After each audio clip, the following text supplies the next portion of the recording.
5 questions ఒకసారి మిమ్మల్ని మీరు అడగండి కూర్చొని. నాకు ఏది కావాలి లైఫ్లో, నేను ఏం చేయాలి, నాకు అసలు ఏది ఇష్టము, ఎక్కువ దేనికి నేను ఇంట్రెస్ట్ చూపిస్తాను, ఇలాంటి క్వశ్చన్స్ మీరు అడిగితే మీ గోల్ లేకపోయినా కూడా ఓకే ఈ పని మనం చేస్తాం కదా, ఇది మనం చేయాలని అనుకుంటాం కదా అని మీకు ఒక ఐడియా వచ్చేస్తుంది అనమాట. సో దాన్ని బట్టి మీ గోల్ అనేది 20% అయినా ఓకే ఇది గోల్ పెట్టుకుందామా అనే ఆలోచన మీకు వస్తుంది అనమాట.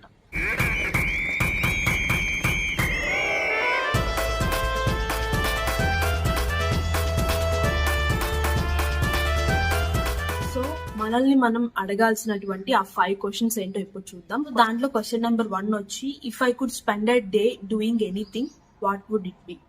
నేను ఒక రోజు మొత్తం కూడా ఒకే పని చేస్తూ ఉండగలను, ఎలాంటి డిస్ట్రాక్షన్స్ డిస్టర్బెన్స్ లేకుండా, నాకు బోర్ కొట్టకుండా ఒకే పని చేస్తా ఉండగలను అని అంటే అది ఏ పని అయి ఉంటుంది?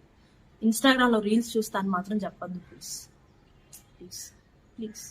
సో సెకండ్ క్వశ్చన్, ఒక పని చేస్తున్నప్పుడు ప్రెషర్ ఫీల్ అవ్వకుండా ఎంజాయ్ చేస్తూ ఉంటాం కదా, సో అలాంటి పని నేను ఏం చేస్తాను? సో ఈ పని చేసేటప్పుడు నాకు ఇబ్బంది అనిపించదు, ప్రెషర్ గా ఫీల్ అవుతున్నట్టు అనిపించదు, హ్యాపీగా పీస్ఫుల్ గా ఉంటుంది ఈ పని చేసేటప్పుడు అని అనుకుంటాం కదా, సో అది ఏ పని? When have I received compliments from others? పక్కన వాళ్ళ నుంచి నేను ఎప్పుడు కాంప్లిమెంట్స్, ఏ పని చేసినప్పుడు బాగా చేసావే, భలే చేసావు, బాగుంది అనే అనే కాంప్లిమెంట్స్ నేను ఎప్పుడు పొందాను, ఏ పని చేస్తున్నప్పుడు పొందాను? అండ్ క్వశ్చన్ నెంబర్ 4, ఎలాంటి యాక్టివిటీస్ అనేటివి నన్ను ఆకర్షిస్తాయి? ఈ పని పక్కన వాళ్ళు చేస్తున్నప్పుడు అబ్బా మనం కూడా చేస్తే బాగున్నాయి అని ఎలాంటి థింగ్స్ అనేటివి మనల్ని అట్రాక్ట్ చేస్తాయి? సో కొంతమంది అలా అలా డాన్స్ వేస్తున్నప్పుడు, అలా ఇంకేదైనా యాక్టివిటీస్ లో పార్టిసిపేట్ చేస్తున్నప్పుడు అబ్బా మనం కూడా చేస్తే బాగుంది, వీళ్ళు ఏమనుకుంటారు వాళ్ళు ఏమనుకుంటారు అని గమ్ముగా అయిపోతాం. సో అలాంటి థింగ్స్ ఏంటి? ఏంది చూసి నువ్వు ఎక్కువ అట్రాక్ట్ అవుతావు? If money and time was no matter to me then what could I pursue?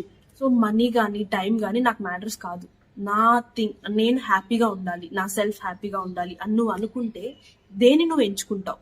Money వద్దు, టైం వద్దు, నాకేమొద్దు, సో నేను హ్యాపీగా ఉండాలి, నేను ఇది చేస్తే నేను హ్యాపీగా ఉంటాను అని అనుకుంటే అది ఏ పని అయి ఉంటుంది? ఈ 5 క్వశ్చన్స్ అనేటివి ఒక్కసారి పీస్ఫుల్ గా కూర్చొని మిమ్మల్ని మీరు అడగండి.